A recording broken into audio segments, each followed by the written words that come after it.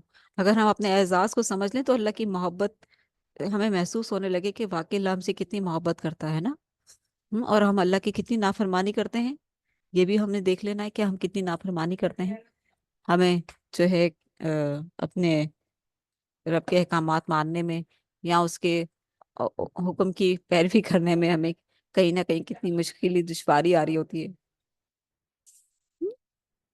اچھا، چوتھے رکو میں بشارت دی گئی کہ اللہ جب اپنے بندوں کو جنت میں داخل کرے گا۔ اچھا، رکو نمبر 4 کا عنوان ہے اللہ غفار بھی ہے قہار بھی ہے۔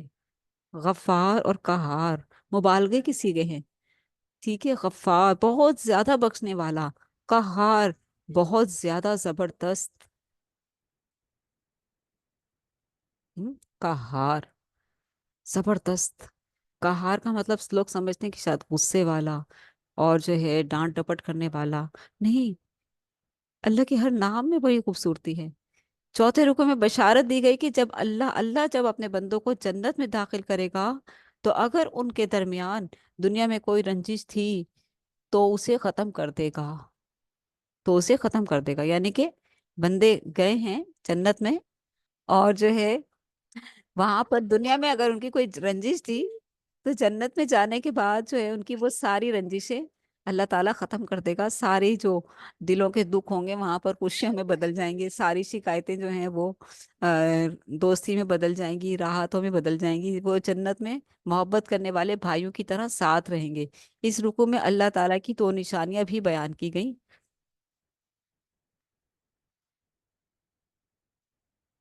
نبی عبادی انی انا الغفور الرحیم وان عذابی هو العذاب العلیم۔ دیکھیں، ایک طرف ہے غفور الرحیم اور دوسری طرف ہے عذاب العلیم۔ غفور الرحیم یعنی کہ بہت زیادہ بخشش کرنے والا، اور دوسری طرف ہے عذاب العلیم، بہت سخت دردناک عذاب دینے والا۔ ٹھیک ہے؟ کیوں کہا جا رہا ہے؟ دونوں ساری دونوں ساری جو چیزیں، دونوں باتیں جو ہیں وہ پوری ڈیپلی ہیں۔ یہاں دیکھیں تو غفور الرحیم بھی پورا مبالغے کا شدت کے ساتھ آیا ہے، اور پہلے کیا ہے؟ غفور الرحیم آیا، بعد میں آیا ہے عذاب العلیم۔ یہ بھی بات غور رکھیں، پہلے غفور الرحیم آیا ہے، پھر بعد میں عذاب العلیم آیا ہے، کہ اے میرے نبی صلی اللہ علیہ وسلم میرے بندوں کو بتائیے کہ میں بہت بخشنے والا اور بہت بہت رحم کرنے والا ہوں، لیکن میرا عذاب بھی بڑا دردناک عذاب ہے۔ اگر کسی کی دل آزاری ہو رہی ہے، کسی کا دل دکھایا ہوا ہے، کسی نے کسی کو اذیت دے رہا ہے کوئی بلا وجہ اور مزے لے رہا ہے، تو ایسوں کے لیے جو ہے اگر اللہ کی پکڑ آ گئی تو وہ بہت سخت ترین پکڑ بھی ہو سکتی ہے۔ ایسا نہیں ہے، کیونکہ اللہ غفور الرحیم ہے۔ انسان کبھی جو کبھی انتقامی کیفیت میں بھی آ جاتے ہیں، کبھی غلط بھی سوچ لیتے ہیں، لیکن اللہ تعالیٰ تو غفور الرحیم ہے، وہ اپنے بندوں کی کیفیت دیکھ رہا ہے۔ اللہ تعالیٰ بڑا غفور الرحیم ہے۔ یہ ہے کہ جو توبہ کا جذبہ رکھتا ہے، جو اللہ کا ڈر رکھتا ہے، اللہ تعالیٰ اس کے لیے غفور الرحیم ہے۔ لیکن جو اللہ سے ڈرتا ہی نہیں ہے، سفاک بنا ہوا ہے، دیکھی جائے گی جو ہوگی، ابھی تو کر لوں جو کرنا ہے، دن دناتا پھر رہا ہے، بدمعاشیوں پہ اترا ہوا ہے، لوگوں کو اذیتیں دے رہا ہے، لوگوں کا مال کھا کے بیٹھا ہوا ہے، تو ایسوں کو پھر اللہ تعالیٰ اگر پکڑ آ جائے تو پھر ایسی سخت پکڑ آتی ہے کہ وہ پٹخا کے مارتا ہے، دنیا میں بھی اور آخرت میں تو ہے ہی عذاب۔ اور دنیا میں پٹخا کے مارتا ہے اس لیے کہ شاید یہ توبہ کر لے، اگر نہ توبہ کرے اسی حال میں دنیا سے چلا جائے، اس کی بد نصیبی ہے کہ وہ توبہ کے بغیر دنیا سے چلا جائے، پھر اللہ تعالیٰ بھی ایسوں کو وہ ہدایت نہیں دیتا۔ جیسے مشرکین مکہ کو سخت سزا ملی تھی، اللہ تعالیٰ نے ان کے دلوں پر مہر لگا دی تھی، ختم اللہ علی قلوبہم علی سمعہم وعلی ابصارہم غشاوہ ولہم عذاب عظیم۔ ان کے دلوں پر ہی میں نے مہر لگا دی ہے، یہ بد نصیب ہے، میں نے ان کو محروم کر دیا ہدایت سے، اب یہ سن کر بھی نہیں سن سکتے، دیکھ کر بھی نہیں دیکھ سکتے، اس کو کہتے ہیں محرومی، مہر لگ جانا۔ اب دیکھیں نا کہ دیکھ رہے ہیں اور دیکھ نظر نہیں آ رہا، یہ کیسے ہو سکتا ہے؟ عقل قبول کرتی ہے؟ وہ بد نصیب اللہ تعالیٰ نے ان کو محروم کر دیا تھا ہدایت سے، تو محرومی بڑا عذاب ہے، دردناک، ٹھیک ہے؟ ہمیں اپنے طرز عمل سے خود کو اللہ کی کسی ایک شان کا مستحق بنانا ہے۔ ہمیں اپنے آپ کو ابھی بیٹھے بیٹھے ہی چیک کر لیں کہ ہم اللہ تعالیٰ کی غفور الرحیم کے مستحق ہیں، یا خدا نہ خواستہ دوسری جو چیز ہے عذاب العلیم کی۔ تو جو ہے اللہ تعالیٰ ہم سب کو غفور الرحیم والی کیٹیگری میں شامل فرما دے، اور قیامت تک ہمیں جو ہے اسی میں ہی رکھے، اور ہمیں ہمارا جو انجام ہے وہ ہو، ہم مسلمان ہیں، ہم 3 مرتبہ کہیں گے اللہم انا نسألک الجنہ، اللہم انا نسألک الجنہ، اللہم انا نسألک الجنہ۔ تو جنت کہے گی اے اللہ، اس نے تجھ سے مجھ کو مانگا ہے، بس اب تو اس کو مجھے دے دے، یعنی کہ اس کے لیے جنت لکھ دے، اب اس کو تو مجھ سے دور نہ کریو، اور اس کے لیے جنت ہو جاتی ہے۔ اور اگر وہ کہتا ہے اللہم اجرنا من النار، اللہم اجرنا من النار، اللہم اجرنا من النار، تو جہنم کہتا ہے کہ اے اللہ اس نے مجھ سے پناہ مانگی، اس کو بھی مجھ سے پناہ دے دے، دور کر دے اس کو مجھ سے۔ ہم سے صرف یہ اتنے 3 لفظ نہیں کہے جاتے، ہر نماز میں کہا کریں، ہر قیام میں کہا کریں، کھڑے ہو جائیں، پڑھیں، آپ نے سبحانک اللہم پڑھ لی، ثنا پڑھ لی، افتتاحیہ پڑھ لی آپ نے، ٹھیک ہے، پھر آپ نے سورہ فاتحہ پڑھی، پھر آپ نے جو بھی صورت آپ کو یاد ہے، آپ جون سی بھی صورت کا اہتمام کرنا چاہتے ہیں پڑھیے قرآن، جی بھر کے پڑھیے، اطمینان کے ساتھ پڑھیے، دل کی خوشی کے ساتھ پڑھیے، اور جب آپ کا دل مطمئن ہو جائے تو پھر اللہ تعالیٰ سے مانگیے اللہم انی اسألک الجنہ، اللہم انی اسألک الجنہ۔ نماز تو دعا ہے، نماز کو اس توجہ سے پڑھا کریں، دعائیں شامل رکھیں گے تو نماز میں پوری توجہ رہے گی۔ میں نے قیام میں اللہ سے یہ دعا کرنی ہے، پھر اس کا پچھلا بھی آپ بڑی توجہ سے پڑھیں گے، کیونکہ دعا منوانی ہے نا، دعا منوانی ہے نا آپ نے، تو آپ پیچھے کی جو چیز ہے ثنا، سورہ فاتحہ، قرآن بڑی توجہ سے پڑھیں گے، میں نے اللہ سے اب دعا کرنی ہے، ٹھیک ہے۔ تو یہ جو دعا ہے نا منوانے والی چیز، یہ ہمیں توجہ دلاتی ہے اللہ کی طرف، کیونکہ ہماری غرض ہوتی ہے نا، اور اللہ تعالیٰ اس غرض سے محبت کرتا ہے۔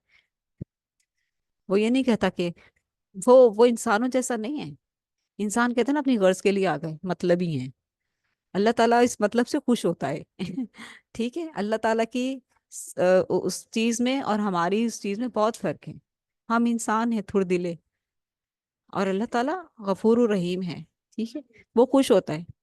تو اس لیے پھر رکو میں بھی کوئی دعا سیلیکٹ کر لیں، رکو میں تو سبحانک اللہم و بحمدک، جو دعا ہے اللہم اغفر لی، یہ بھی پڑھ سکتے ہیں، اور بھی بہت ساری چیزیں ہیں، دعائیں ہیں، اور بھی دعا مانگ سکتے ہیں۔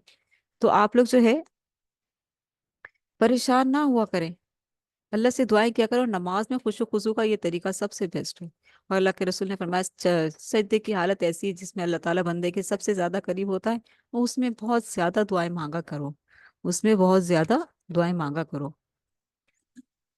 تو اس لیے لمبے لمبے سجدے کیا کریں، بہت سکون ملتا ہے، جس نے سجدے میں رب کو پا لیا، جس نے سجدے میں وہ کیفیت پالی کہ ہاں میں واقعی رب کے حضور جھکی ہوئی ہوں، میری پیشانی میرے رب کے حضور ہے، میں اپنے رب کے اتنی قریب ہوں، میرا رب میرے بہت قریب ہے، میرا رب میری سن رہا ہے، مجھے معاف کر رہا ہے، مجھ پر رحمتیں برسا رہا ہے، مجھ پہ برکتیں برسا رہا ہے، مجھے جو ہے جنت میں داخل کرے گا، اور میں اس کی رحمت میں ہوں، یہ محسوس کرتے ہوئے جس نے اللہ کو پا لیا سجدے میں، اس نے بہت بڑی نعمت کو پا لیا۔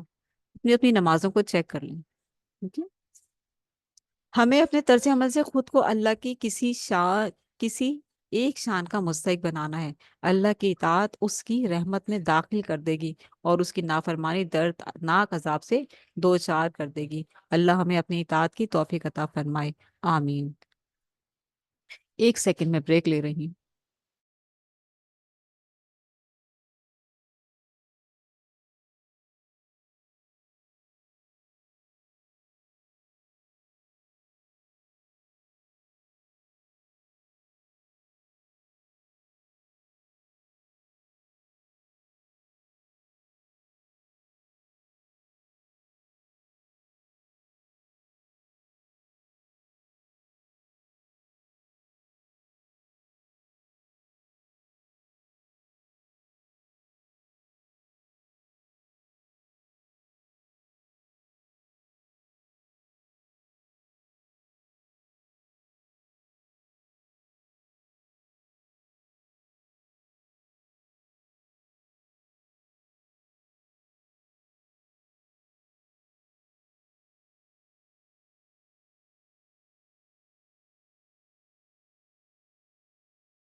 سوری معذرت خواہ ہوں.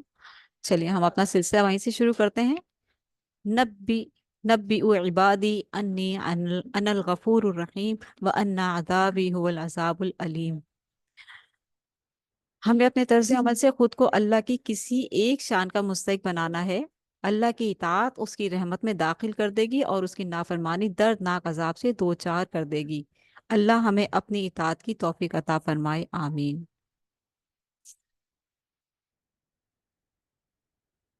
رکو نمبر 5، ہم جنس پرستوں کا برا انجام. اللہ تعالیٰ گزشتہ قوموں کا ذکر فرماتا ہے اور کس طرح سے گزشتہ اقوام کے طرز عمل ہمیں دکھاتا ہے تاکہ ہم ایسی غلطیاں نہ کریں، اور دوسرا یہ کہ جو ہے ایسے گھناؤنے جرم کی جو سزا ہے وہ بھی اللہ تعالیٰ یاد دہانی کرواتے ہیں. 5ویں رکو میں قوم لوط اور بدترین عذاب کا ذکر ہے. وہ ہم جنس پرستی کے گناہ میں مبتلا تھی. حضرت لوط علیہ السلام نے اسے بہت سمجھایا لیکن قوم نہیں سمجھی. اللہ نے نزول عذاب کے لیے فرشتوں کو خوبصورت لڑکوں کی صورت میں بھیجا. قوم نے انہیں بری نیت سے چھونے کی کوشش کی.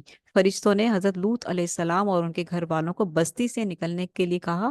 وہ نکل گئے سوائے لوط علیہ السلام کی بیوی کے. وہ قوم کے ساتھ پیچھے رہ گئی. پھر فرشتوں نے اس قوم کی بستیوں کو الٹ دیا اور پتھروں کی بارش نازل کر کے اسے تباہ کر دیا.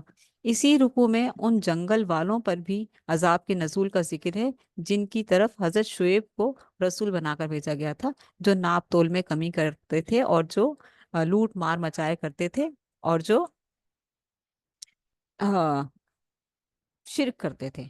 یہ 3 بیماریاں تھیں ان میں. ٹھیک ہے، شرک بھی کرتے تھے، ناپ تول میں کمی بھی کرتے تھے، اور آتے جاتے قافلوں کو لوٹتے تھے. یہ بیماریاں تھیں ان میں. ٹھیک ہے.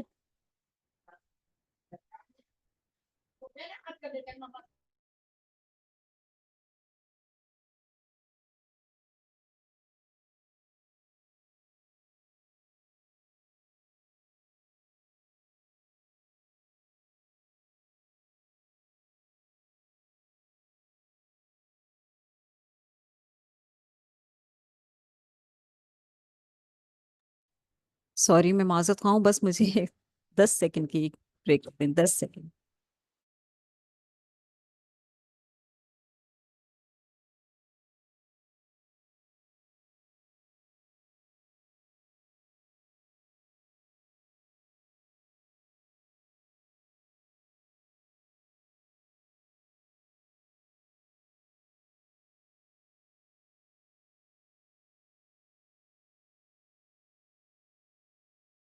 جی، قوم لوط کا ہم ذکر پڑھ رہے ہیں جن پر عذاب آیا، اور فرشتوں نے حضرت لوط اور ان کی گھر والوں کو بستی سے نکلنے کا کہا. وہ نکل گئے سوائے لوط کی بیوی کے. وہ قوم کے ساتھ پیچھے رہ گئی. پھر فرشتوں نے اس قوم کی بستی کو الٹ دیا اور پتھروں کی بارش نازل کر کے اسے تباہ کر دیا. اسی رکوع میں ان جنگل والوں پر بھی عذاب کے نزول کا ذکر ہے جن کی طرف حضرت شعیب علیہ السلام کو رسول بنا کر بھیجا گیا تھا. ٹھیک ہے. اچھا، رکوع نمبر 6 جو اس سورت کا آخری رکوع ہے، اور پھر ہم سورت النحل کی طرف جا رہے ہیں. اللہ کا اپنے حبیب صلی اللہ علیہ وآلہ وسلم سے خصوصی خطاب.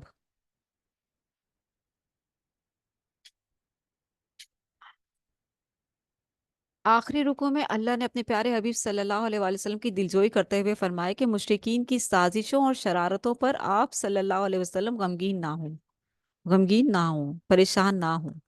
ٹھیک ہے، کیونکہ آپ بہت زیادہ غمگین ہو جایا کرتے تھے. اللہ نے تو آپ کو کتنے کتنے خوبصورت الفاظ ہیں نا، کہ اللہ فرمائے کہ آپ غمگین نہ ہوں. اللہ نے تو آپ کو سورہ فاتحہ کی صورت میں 7 ایسی آیات عطا کی ہیں جو بار بار پڑھنے کے لائق ہیں. ان کی تلاوت سے سکون قلبی حاصل کیجیے. آپ دیکھیں کہ سکون قلبی حاصل کرنے کے لیے قرآنی نسخہ ہمیں مل رہا ہے. کیا کہ سورہ فاتحہ پڑھیں، دل کو سکون آ جائے گا، دل کو راحت آ جائے گی. فرمائے ان ربک هو الخلاق العلیم وَلَقَدْ آتَيْنَاكَ سَبْعًا مِنَ الْمَثَانِي وَالْقُرْآنِ الْعَظِيمِ، کہ بے شک اللہ تعالیٰ وہی خالق ہے اور سب کچھ جانتا ہے. ہم نے تم کو اے نبی صلی اللہ علیہ وسلم، ہم نے تم کو 7 ایسی آیتیں دے رکھی ہیں جو بار بار دہرائی جانے کے لائق ہیں، اور تمہیں قرآن عظیم عطا کیا ہے. تم اس متاع دنیا کی طرف آنکھ اٹھا کر نہ دیکھو جو ہم نے ان میں سے مختلف قسم کے لوگوں کو دے رکھی ہے، اور نہ ان کے حال پر اتنا دل کڑھاؤ. ٹھیک ہے، انہیں چھوڑ کر ایمان لانے والوں کی طرف جھکو. کیونکہ سردار آتے تھے اور کہتے تھے کہ ان کو حقیروں فقیروں غلاموں کو تو ہٹائیے، پھر ہم آپ کے پاس بیٹھیں گے، آپ کی بات سنیں گے. تو اللہ تعالیٰ کہہ رہے ہیں کہ ان کو اپنے قریب کیجئے، جو آپ کے ساتھی ہیں ان پر شفقت کیجئے، ان پر توجہ کیجئے. اور جو ایسی باتیں کرتے ہیں کہ ان کو ہٹائیے تو ان پر کوئی توجہ نہ کیجیے. ٹھیک ہے، تو آپ نبی علیہ الصلوۃ والسلام ان کی باتوں پر غمگین نہ ہو. اللہ نے تو آپ کو سورہ فاتحہ کی صورت میں 7 ایسی آیات عطا کی جو بار بار پڑھنے کے لائق ہیں. ان کی تلاوت سے سکون قلبی حاصل کیجیے، اپنے ساتھیوں پر شفقت و نرمی سے توجہ دیجیے، اپنی تبلیغ کا کام انفرادی سطح سے آگے بڑھا کر علی الاعلان کیجیے. اب یہاں پر علی الاعلان کا وقت آ گیا. 3 سال خفیہ تبلیغ کے بعد علی الاعلان کا وقت آیا کہ آپ جو ہے اب علی الاعلان دعوت دیجیے. اور جو ہے کیا میری آواز نہیں آ رہی؟ ٹھیک ہے، اچھا. مشرکین السلام کی، علیکم. جی وعلیکم السلام ورحمۃ اللہ. مشرکین کی پرواہ. سوری میں نا skip کر رہی ہوں. مجھے نا ایک بات یاد آئی، آپ نے سورہ فاتحہ کا ذکر کیا ہے تو مجھے پھر بھول جانی تھی، میں نے اس لیے جی سوری بولیں. میں آپ کو اسکپ کر رہی ہوں. تو میں نا آج موبائل پہ دیکھ رہی تھی، وہاں وطر پڑھنے کا طریقہ نا تھوڑا منفرد بتا رہے تھے کہ 2 رکعت پڑھنے کے بعد تشہد پڑھتے ہیں نا، تو جی اس میں بتا رہے تھے کہ تشہد نہیں پڑھتے، ساتھ وہ کسی جی حدیث کا حوالہ بھی دے رہے تھے. جی جی جی تو وطر میں اگر آپ 3 وطر تشہد پڑھتے ہیں نہیں تو اس میں پڑھتے. تشہد نہیں ہوتا. اگر آپ 3 سے زیادہ پڑھتے ہیں تو پھر 2 کر کے تشہد پڑھ سکتے ہیں. ٹھیک ہے، جیسے اگر آپ 5 پڑھیں تو پھر 2 میں بیٹھ سکتے ہیں. لیکن اگر 3 پڑھ رہے ہیں تو 3 میں آپ کو 3 وطر کو مغرب کی نماز سے الگ کرنا ہوگا.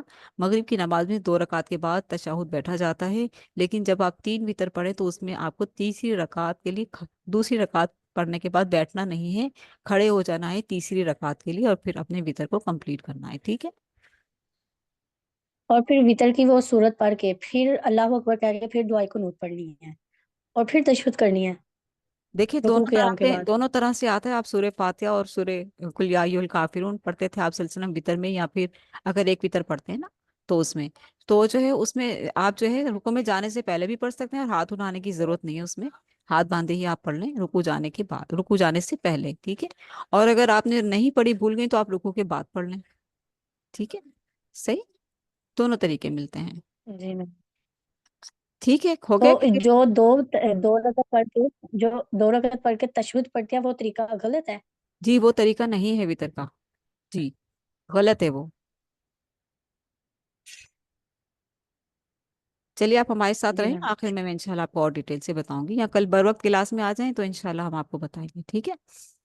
اچھا. جی اللہ میم کا ٹھیک ہے، اپنے حبیب شکریہ. صلی اللہ علیہ، جی جزاک اللہ، اللہ کا اپنے حبیب صلی اللہ علیہ وسلم سے خصوصی خطاب. آخری رکوع میں اللہ نے اپنے حبیب صلی اللہ علیہ وسلم کی دلجوئی کرتے ہوئے فرمایا کہ مشرکین کی سازشوں اور شرارتوں پر آپ غمگین نہ ہوں. اللہ نے تو آپ صلی اللہ علیہ وسلم کو سورہ فاتح کی صورت میں 7 ایسی آیات عطا کی ہیں جو بار بار پڑھنے کے لائق ہیں.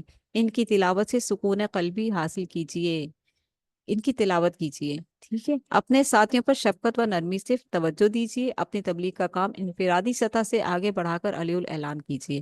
اب آپ جو ہے علی الاعلان تبلیغ کیجیے. مشرکین کی پرواہ نہ کیجیے، ان سے ہم خود نمٹ لیں گے. اپنے رب کی بندگی کی آخری سانس تک کرتے رہیے، اپنے رب کی بندگی زندگی کی آخری سانس تک کرتے رہیے. ٹھیک ہے. جب اللہ ساتھ ہو اور اللہ تعالیٰ اتنی پیاری آسمان سے باتیں اتار رہا ہو اپنے پیارے حبیب کے لیے صلی اللہ علیہ وآلہ وسلم کے لیے، کتنی پیاری پیاری تسلیاں آتی تھی نا. اللہ تعالیٰ اپنے محبوب بندوں کو نہیں چھوڑتا تنہا، اور پھر پیارے نبی صلی اللہ علیہ وسلم جیسی ہستی کو وہ نہیں چھوڑتا تنہا. ٹھیک ہے. سورۃ النحل، اللہ کی نعمتوں اور قدرتوں کا بیان. اللہ کی ایک نعمت کا ذکر تو ایک نہیں کئی نعمتوں کے ساتھ سورہ فاتحہ کا ذکر ہوا سورہ فاتحہ کا سورۃ الحجر میں. ٹھیک ہے. اور اب ہم سورۃ النحل پڑھنے جا رہے ہیں. مکی سورت ہے، اور اس کی 128 آیات ہیں اور اس کے 16 رکوع ہیں. ہم دیکھتے ہیں اس کا عنوان اللہ کی نعمتوں اور قدرتوں کا بیان۔ رکن نمبر 1، اللہ کی شکر گزاری ہی سیدھا راستہ ہے۔ اللہ کی شکر گزاری ہی سیدھا راستہ ہے۔ پہلے رکوع میں آگاہ کیا گیا، دیکھیں شکر گزاری کوئی معمولی چیز نہیں ہے۔ شیطان کیا کرتا ہے؟ سب سے پہلے انسان کو ناشکری کی طرف لاتا ہے، پھر مایوسی کی طرف لاتا ہے، اور پھر مایوسی کے ساتھ انسان کو اور بھی گمراہی، دوسری گمراہی کی طرف لے جاتا ہے۔ جب انسان مایوس ہوتا ہے نا، اسے کچھ نہیں سمجھ آتا، کدھر جاؤں، کیا کروں کیا کروں، اور پھر وہ جو ہے جب ناشکری کرتا ہے، اور پھر جب ناشکری کے بعد مایوس ہوتا ہے، جب مایوس ہونے کے بعد پھر وہ اسے سمجھ ہی نہیں آتی کہ میں کیا کروں، اللہ کو تو وہ بالکل بھول جاتا ہے، اور پھر دوسرے سہارے تلاش کرتا ہے، اور شیطان اس کو اسی لیے تو ناشکری اور پھر مایوسی، اور پھر مایوسی کے بعد اللہ کے در سے ہٹا کر دوسروں کے دروں پر لے جاتا ہے۔ ٹھیک ہے، یہ اس کی شرک کروانے کی بنیادی چیزیں ہیں۔ اللہ کی شکر گزاری ہی سیدھا راستہ ہے۔ پہلے رکوع میں آگاہ کیا گیا کہ اللہ نے وسیع اور اس کائنات انسان کے استفادے کے لیے بنائی، تاکہ وہ غور و فکر کریں۔ انسان کو بھی اسی نے بنایا اور اس کی ہدایت و تسکین کے لیے قرآن کریم جیسی عظیم نعمت نازل فرمائی، جانوروں کے ذریعے انسان کو طرح طرح کے فائدے پہنچائے۔ بلا شبہ اللہ کی شکر گزاری کا راستہ ہی سیدھا راستہ ہے۔ اللہ ہمیں اسی راستے کی ہدایت عطا فرمائے، آمین۔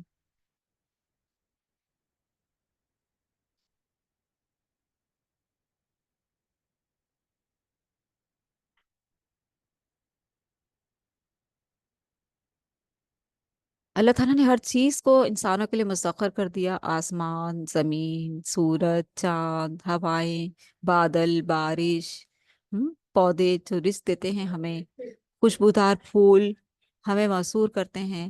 ہم ہم کسی ایک نعمت کا بھی شکر ادا کر سکتے ہیں؟ ہم تو گن ہی نہیں سکتے اللہ تعالیٰ کی نعمت کو۔ وَإِن تَعُدُّوا نِعْمَتَ اللَّهِ وَلَا تُحْصُوهَا، ہم نہیں گن سکتے، ہم شمار ہی نہیں کر سکتے۔ ٹھیک ہے، تو شکر گزاری کرنی ہے ہر طرح سے اللہ تعالیٰ کی۔ ایک گھونٹ پانی پی کر بھی کیا کہنا ہے؟ الحمدللہ، اللہ تیرا شکر ہے، اللہ تیرا شکر ہے، تو نے تسکین پہنچائی۔ کیونکہ آج کل روزے ہیں نا، پانی کی پیاس کی شدت، اور پھر پانی جب ملتا ہے اذان ہونے کے بعد تو محسوس ہوتی ہے نا وہ شکر گزاری، تو اسی شدت سے، اسی محبت سے اللہ تعالیٰ کا شکر ادا کریں کہ اے اللہ تیرا شکر ہے الحمدللہ۔ عام طور پر بھی پانی پی کر اسی طرح سے شدت کے ساتھ اللہ تعالیٰ کے ساتھ جڑ جایا کریں تھوڑی دیر کے لیے، اللہ تیرا شکر ہے الحمدللہ، اور پھر اس سے باتیں کر لیا کریں، کوئی دعا کر لیا کریں، اسے منا لیا کریں، کیونکہ اس وقت وہ بہت قریب ہے نا، بہت قریب ہے۔ ٹھیک ہے ہی قریب، لیکن جب وہ ایک چیز، ایک کیفیت ہوتی ہے نا، اس کیفیت میں زیادہ قریب ہو جاتا ہے، تو ان موقعوں کو ہاتھوں سے مت جانے دیا کریں۔ ٹھیک ہے، کوشش کیا کریں کہ اللہ کے ساتھ باتیں کریں۔ اچھا جی، اللہ کی نعمتوں کا شمار، اور سب سے بڑی نعمت کیا ہے آپ کو بتا دوں؟ سب سے بڑی نعمت کیا ہے اللہ کی شکر گزاری کے لیے؟ سیدھا راستہ، اس روح ربانی میں اللہ کی یاد، اس دل میں اللہ کا ہونا سب سے بڑی نعمت ہے۔ ایمان کا ہونا سب سے بڑی نعمت ہے۔ امت محمدیہ کا ہونا سب سے بڑی نعمت ہے۔ قرآن کا ہاتھوں میں ہونا سب سے بڑی نعمت ہے۔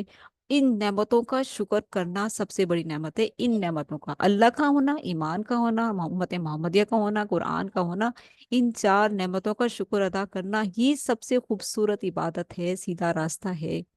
ٹھیک ہے، پانی کی تو میں مثال آپ کو دے رہی ہوں کہ اللہ سے دعائیں کرنی ہے، باتیں کرنی ہے نا اللہ تعالیٰ سے، لیکن اصل چیز یہ ہے، اصل چیز یہ ہے، یہی سیدھا راستہ ہے۔ بلا شبہ اللہ کی شکر گزاری کا راستہ ہی سیدھا راستہ ہے۔ اور چھپی بھی کیا چیزیں ہیں؟ اللہ، ایمان، امت محمدیہ کا ہونا، قرآن، ٹھیک ہے، اور ان کو پھر مضبوطی سے تھامے رکھنا، یہ نعمتیں ہیں۔ رکن نمبر 2، اللہ کی نعمتوں کا شمار ناممکن ہے۔ دوسرے رکن میں اللہ کی کئی نعمتوں کا ذکر ہے۔ اس نے آسمان سے بارش نازل کی، اور اس سے طرح طرح کے نباتات اگائیں۔ رات دن، سورج اور چاند انسان کی خدمت کے لیے بنائے، خدمت کے لیے بنائے۔